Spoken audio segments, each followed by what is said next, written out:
Jeffrey has done it. He's finally acquired a girlfriend. Jeffrey has been waiting for this moment his whole life. This is the final pinnacle of self-improvements. Right? Jessica's just sent Jeffrey a text. I'm hungry, pick me up some Oreos. Don't do it, Jeffrey. Oh. Adonis is at work serving more customers in his business, and his phone vibrates. It's Anastasia, but Adonis doesn't even hear it. His phone isn't even on him. Once he's completed 2 90-minute deep work sessions, he goes to the gym first, and then he sees the text from Anastasia. He smiles. What a great woman. Ask yourself this question and really be honest. Are you ready for a relationship? If you are, then now is the time to really think about the character and the traits of the girl that you want to date. But you should also just take some time to think of the negative things that you don't want in a relationship. So here's 9 red flags that I can think of that you might just want to consider. Number 1, she doesn't believe in your work. A masculine man experiences freedom through his work. And when you get those things and you especially become more masculine, it becomes so important to have a feminine woman by your side who believes in your work. If you are with a girl right now who doesn't really care about the thing that you do, your work, your studies, that big goal that you have, you might not be that compatible. You want her to be your number 1 biggest fan. You want her to be your cheerleader. If she doesn't really care or take much of an interest in your work, you might just want to evaluate some things. The second red flag that I am sure literally 100% of guys and even girls would agree on is your partner being addicted to social media. Now, we know the dangers of social media. We know that it literally just fucks up a person's mental health, but it will also create a huge negative impact on your relationship, because when she is on social media, when she's Snapchatting some random people, and some of them are guys, when she's following 50, 100, 200 attractive guys on Instagram and she's seeing all these like fitness models, she can't help but compare you to them. And 100% we should strive for competition. We should, keep working on ourselves. But social media starts to create like this unfair comparison. That grass is always greener. You don't want a girl who's just constantly looking at guys who are more attractive than you, more successful than you, guys that she can't really even get anyway, but her brain just can't help looking at you and just comparing you to like the TikTok boy that she's following, or the guy that like she says is just a friend on Snapchat. I think social media breeds just the worst kind of like person, and at least for me, you may want to implement this or maybe not. This is an iron rule for me, that the girl that I date has no social media presence. She can have a very limited private account on Instagram or on Facebook, or WhatsApp is fine obviously, but she is not having like some kind of public Instagram page where random people can follow her and see her pictures. She's not having like a fucking Snapchat, or especially not, you can say this is crazy or whatever, but she's not having TikTok downloaded on her phone. That is like an absolute, like if my girl downloaded TikTok and refused to like delete it, if I told her like, wait, that's weird, you can't, like, you shouldn't have that, and she refused, I would break up with her on the spot. That's how serious I am about social media. And I know a lot of people will think I'm crazy, but once you've done a little bit more research into these social media apps and how they fuck up a person's mental health, how they just fuck the entire person's mind, as you become more of like a prominent, successful man, you start to have like a zero tolerance for anything that starts to like strip your data away from you. Maybe you're not at that point just yet, but like hopefully you can kind of, learn from me in this sense. Just know that as you become more successful, you become very, very exclusive with the apps that you download, because you don't want your data being stolen. I have a friend who's younger than me and is worth literally more than $10 million. And I have to give props to E-Man, because he's teaching this kind of like knowledge on how to become more masculine, how to make more money for free. And I'm even going to join him in an event, like the first time I'm doing like a guest speaking collaboration. It's the top link in the description. You'll learn how to become more free, become more masculine, and to make more money. And I think a huge element of why relationships and dating seem so fucked in this modern day is mostly because of social media. And so if you're dating a girl and to her it's like crazy that you'd even suggest to delete it, she's almost voluntarily harming your relationship just for the dopamine that she can get from this. Now, she's not a bad person for this, honestly. She's not a bad person. She's just an addict. And I know that sounds like an insult, but it is the case. She is literally just an addict who doesn't realize how bad that thing is for the relationship. Just the same as an alcoholic who can't stop drinking. It's the exact same effect. And I'm spending so long on this second red flag just because this is, I think, is the single worst one that you could have in a girl that you're dating. I think that this is something that is worth you putting your foot down and actually having like just a golden rule that you follow for the rest of your life, that you will not date any girl who's addicted to social media. Perhaps she can have an account, perhaps that's fine, but she cannot be a girl who's on it for more than an hour a day. Red flag number 3, she's not grateful. Now, gratitude is an amazing, life-changing skill that we can all level up. We can express more gratitude. We can take time to, for example, journal the things that we're grateful for, or we can write letters of gratitude, and that's an amazing thing to have in a relationship. You want your girl to feel grateful for you, for her family, for everything around her, for the smallest things, for, you know, the waitress or the waiter that comes and serves you guys in a restaurant. You don't want her to be ungrateful. Now, she doesn't have to be extremely, you know, like weirdly grateful, fine, but you don't want her to be an ungrateful person. You don't want her to be entitled, because when someone is entitled, man or woman, it does start to just destroy elements of the relationship. Dale Carnegie is one of the most important self-improvement writers, like self-help writers, and he said before that like praise and encouragement are just vitally needed in relationships. Praise is kind of like oxygen for plants. He gave an analogy like that, which essentially insinuated like praise is absolutely essential for cultivating good relationships. And so you want the girl that you're dating to be able to feel grateful for the things that you do with her and for her. Red flag number 4, and we're going to get a little bit more controversial with these ones now, because I could create like a very politically correct video and it would get more views and more people would like me if I just told you like, you know, the basic advice. But I'm going to start to get into the real controversial stuff, which a lot of people won't actually speak to you about. But I'm going to speak to you as if you're just my little bro, and I'm going to tell you, like, if you told me that you like this girl and that you're starting to date her seriously and you showed me a picture of her, for example, I would tell you the truth. It is a red flag when a girl has colorful hair and lots of piercings. This is controversial as fuck because it seems like, wait, why is that a red flag? Generally, a woman dyeing her hair to these like abnormal hair colors like red or blue or pink, and also having like a bunch of piercings, that kind of action correlates a lot with her being more promiscuous. That should be a red flag in itself, to be honest. I'm not gonna lie to you, is a woman who's promiscuous, a woman who has slept around and sort of like dated a lot of guys. That is the single greatest red flag for the overwhelming majority of men who have the confidence to admit it to themselves, but we're not really allowed to speak about this. Now, women are allowed to say this about us. Women are allowed to say like, oh, if he's a fuck boy, you know, if he fucks lots of girls, I'm not interested. Fair enough. And they're, you know, fair enough. If you're not attracted to a kind of, like, I'm saying this to a woman, if she's not attracted to the guy who's sleeping around, yeah, fair enough, okay. You're empowered to have that decision. Then we should also be empowered to know that the majority of guys can't really take a girl seriously when she has had a promiscuous past, which sucks because it's in her past. Maybe she's changed, but if she's slept around with a bunch of guys, if she's like been fucked by like some guys that you know, or if she's got like a bit of a reputation about her, if she's done some like really degenerate thing, like fucks 2 different guys in the same day, or, you know, just something like that, which like gives you a gut punching feeling. If like, I know this video is getting all muddled up, but like you can see, this is the point which we really need to talk about. Most of the biggest, worst red flags in women really do come down to her sexual history and like the actions that she's been, which relate to that. So red flag number 4 was like piercings and tattoos, but we'll just move on to red flag number 5, which is promiscuity, sexual history, sexual past, and like just specifically, like we're not shaming them. We are not shaming them. We're not saying that they're bad people. We're just saying that, at least, you know, for me and potentially for you, because we seem to be kind of similar, it's just not something that we can find acceptable in a relationship. It's just not something that makes us feel good. It is something that makes us feel bad. Some people might say that we're insecure for this. We're insecure, or we've got like small dick energy. You know, they'll try and shame us for having this opinion. But it is kind of like a universal feeling for just men to feel a little bit like just repulsed, disgusted whenever you hear like your girl's sexual history. Now, I'm not talking about some random girl that, you know, you just want to fuck as well. I'm not talking about that. I'm talking about a girl that you really want to fall in love with and have children with, and, you know, you want to take serious.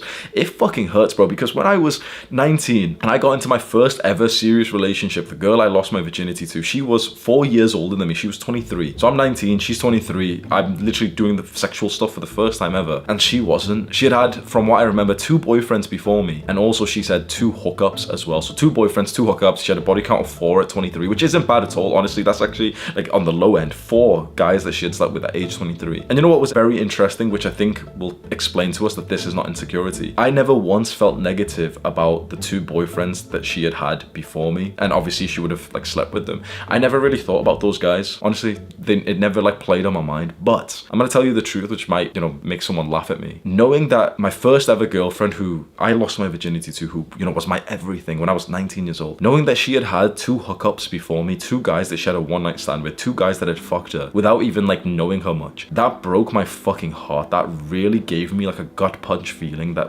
whenever I would think about it, and I would think about it often, I would be in pain. And when I did hear about this, like I could never like look at her the same way. And I don't think it's insecurity, because I didn't feel that way about her previous boyfriends. That's the thing. It's like, if a girl has gotten into like a very serious loving relationship and then it doesn't work out, and obviously she had sex with the guy, it's like, if for some reason that doesn't like hurt us anywhere near as much as just like visualizing your girl like getting dressed up with her friends, shaving her and then going out to like get fucked by some random guy that she didn't even like, and to then just like do the slut walk, you know, the sort of walk of shame home. I'm not saying that, you know, she should be shameful, but like that hurts us a lot more when we think that she just replied to some random guy's DMs and he fucked her the same night. That hurts us a lot more than thinking that she just had a boyfriend before us. Then red flag number 6, and this is a very personal one for me, but I think again a lot of guys could relate, and it's very similar to what we've just discussed. And this is also one that a lot of girls hate me for. And this red flag is that she has promiscuous friends. So I've spoke about this before, and I've received quite a lot of like hate comments saying like, oh, how can you judge her on, you know, some other people? How is like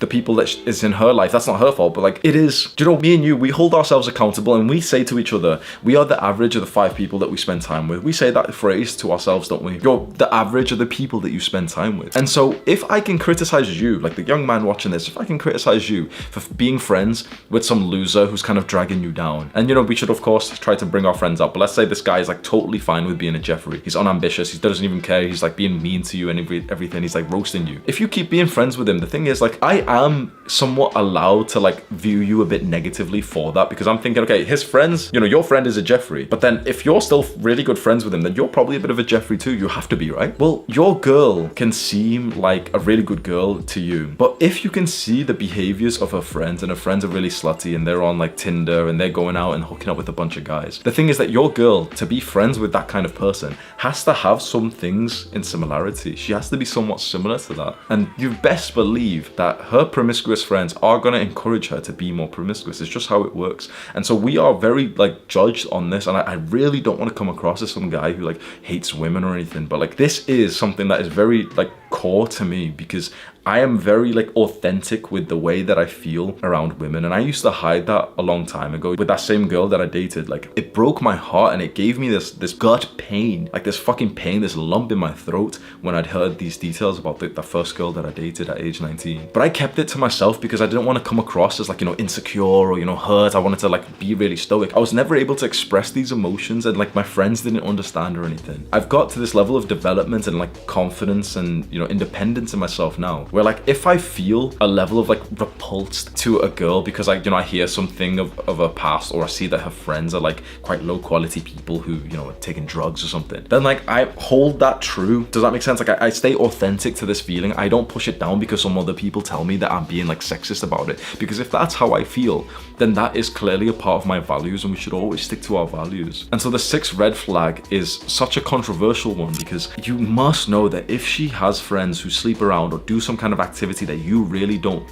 like, it is going to be influencing your girl. Now, chances are, if your girl like really falls in love with you, she will be more influenced by you than she would be by her female friends, but it's still just a massive extra risk to add to your relationship. And so the next red flag number 7, is very similar to these yet again, and this red flag is that she drinks, does drugs, or that she's in a very degenerate environment. And the reason for this is twofold, right? One, this is just, you know, bad habits. It's like drinking, taking drugs, staying up late, partying and stuff. Those are like somewhat bad habits, and you know, they can be fine in moderation, but generally we do see them as like bad instant gratification dopamine activities. But again, it's controversial as fuck, but these things, drinking, taking drugs, partying, going to nights out and stuff, those things generally do lead to the earlier issues of promiscuity. If a woman is going on a bunch of nights out into, you know, the club, are we bad people for saying like we'd probably trust her less? The thing is, you know, it's nice to be able to feel like you can trust your partner, fine, but the thing is, I think, and this is controversial as fuck, but I think you kind of have to be a little bit of a broken man to trust a woman who is doing these things, like, you know, she's going out partying and clubbing. I think you have to be a little bit broken as a man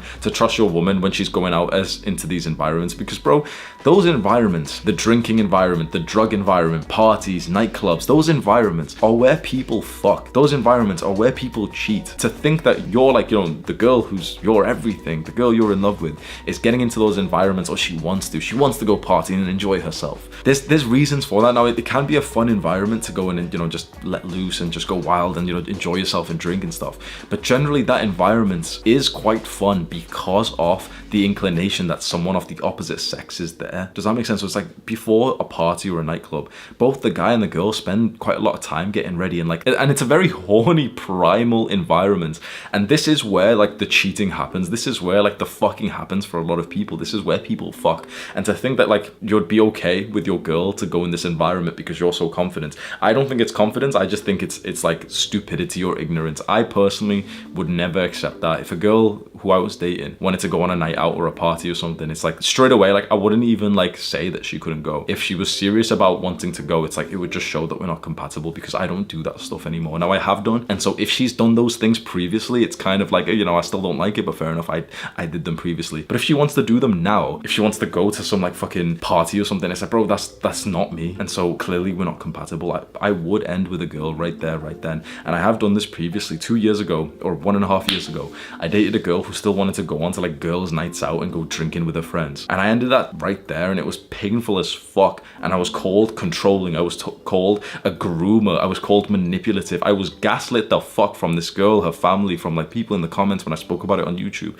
But I look back to that moment 1.5 years ago when I broke up a relationship just because she wanted to go out drinking with her friends. And I know I did the right thing. Red flag number 8, she has a bad relationship with her parents and especially her father. Now a girl can quite often fall out with her mom and, you know, get like angry at each other. That sometimes does happen and it is a little bit normal. But the relationship that she has with her father is particularly interesting. And as you get a little bit older, you'll really, really value like this indicator of like the quality of this girl is you'll look at their relationship, and particularly, which is painful to say, it's controversial again, but like you'll particularly look if the father is even in the home, which it's so fucking weird, but like the majority of girls that you may date, their parents may not be together and their father will not be in the home. And this is a general statement which I'm about to say. It's controversial again, so it's one of those things that we're not supposed to talk about. But generally, how your parents interacted with you and each other when you were a child is also the kind of love that we crave when we're older. So if the girl that you like, if her parents split up when she was young and she saw, for example, her mum break up with her father and kick him out of the house, and then she saw, for example, her mum start bringing in boyfriends who were railing her, like, if she saw that stuff, she's not bound, you know, she's not destined to live the same life, but we do generally crave the kind of familiar love that we saw in our parents. Honestly, even though it sounds fucked up, it's like once you learn this fact, maybe you're thinking, wait, no, that's not true or something. Once you really learn this fact and you open your brain up to just seeing this in the real world, you'll see how fucked this actually is. You will see people who will literally get into the exact same kind of relationship as their parents, even though that person hated the relationship that their parents were in. You will see a girl who was raised by a single mother end up becoming a single mother herself. You will see a boy who was raised by an abusive father become an abusive father himself. It takes a great deal of self-improvement to change this. Honestly, it takes like changing your life. You don't realize like how deep into your psyche you have to go to like stop the future trajectory of becoming more like your parents. And trust me when I say, not that I'm better than anyone else, bro, but like I have put in a lot of effort into my self-improvement journey. A lot. And I am still not certain that I won't end up like my parents. I have the humility to admit that right now, that I've like been on self-improvement full time, and I'm not certain that I will not end up like my parents. So if I'm saying that, bro, if I'm saying that, and I've like literally, I've been like employed, like it's my business to be on self-improvement full time. There's not many people who are improving as fast as I am because I don't have a job. Like this is my job. My job's just being on self-improvement, right? So there's not many people who can match my rate of like, you know, discovering yourself and everything. And chances are that when you meet your woman's family or you kind of hear about them, she will end up being very similar to her mother. And red flag number 9, this took me a while to realize, even though it's just common sense. She's a bit of a loser. Now, I don't say that to be disrespectful, but if we categorize or define what being a loser means, we'd probably say like, yeah, being a Jeffrey, being someone who doesn't really do anything with their lives, who eats junk food, who maybe takes drugs, who just spends all day watching Netflix or scrolling on their phone. The thing is, we have almost like a detest, especially if we are Jeffrey, right? We don't want to be like Jeffrey anymore. We don't want to be losers anymore. We don't even want to be friends with losers anymore. We don't like guys who are Jeffreys or losers because we've just got not much to relate to them, right? What's interesting is that a lot of guys don't hold that same standard with the girls that they date. And I was just like this. I got into self-improvement and started doing all of the good habits, meditating, reading, studying, working hard on a business, going to the gym, eating clean, stopping porn and video games, and just watching random shit on Netflix or on TV. I did all that. And I didn't really hold the girls that I would date onto the same standard. So I remember I dated like a couple of girls who, like, it kind of took me a while to realize, like, oh yeah, like, she's kind of like a Jeffrey, like, and it just made me cringe when I thought, like, she literally just spends her days on social media and just watching Netflix. But I never really considered that I should hold her to a higher standard, just like I would myself or my male friends. Just because it seems like a lot of girls just do live like a Jeffrey, like a Jessica, don't they? They just kind of like just go on TikTok every day. And that's a red flag, because if you did respect yourself, if younger me respected himself, if we were truly masculine men, like the superior kind of man, if we were like that, we would not settle for mediocrity into our lives. We could not expect anything less than excellence from anyone in our life. And if you respect yourself that much, you wouldn't even consider being in a relationship with the kind of girl who, like, you realize, like, she doesn't actually have that many good habits and she just like wakes up late. And this reminds me of a story. So after that, you know, the first girl that I dated when I was 19 years old, me and her eventually broke up. And around like 1.5 months after, I remember I started seeing like the second girl that I'd ever slept with. And this girl, like, it was so weird because I didn't realize at the time, but like I kind of rebound. I didn't know what rebound was, but rebounding is kind of like, you know, when you're going through heartbreak and you kind of like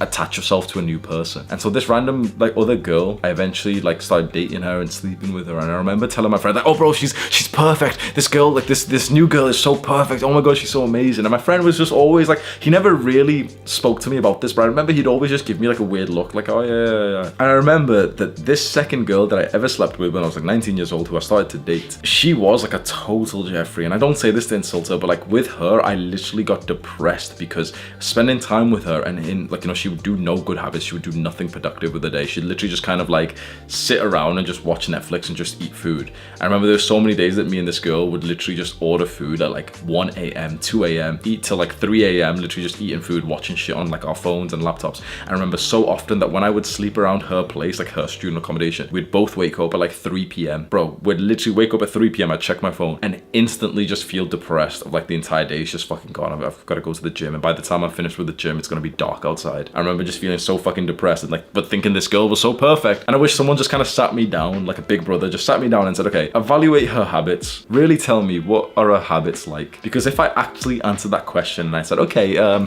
she likes to eat food.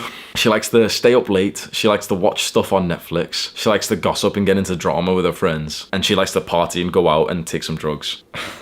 If I thought about this critically, I would have probably ended that sort of dating situation a lot faster. And I wish someone really told me about that red flag. I really hope this video doesn't come across as like me hating on women, because I've done a lot of videos where I talk about like, you know, we should strive to be better men for the sake of attracting like good women and to being like, you know, better fathers and partners for them. And I know that people can take like a message quite wrong. And so I really hope that doesn't happen, because it is important to empower young men especially, and just kind of pass down some like male wisdom to them and just tell them like, oh yeah, like, you know, just from me personally to you, like, these are some of my learning lessons with women. They're probably not facts, you know, all the red flags that I've told you, probably not facts, but just this is my wisdom, my experience, passing on to you just so you can like equip yourself with some more knowledge, and it might help you. You remember that rich friend that I have, Iman, who I spoke about, like he's doing this event? I really suggest you just go to that top link in the description, just go sign up. It's a free event you can literally just go sign up with right now, and he's even doing like a $10,000 giveaway as well. He's a rich young man teaching how to make money for like young people and how to become more free and get like location independence, financially free and everything. Scroll down to the description and click on that top link and go sign up right now. Click and watch this video right now. Do the hard work, especially when you don't feel like it. Mwah.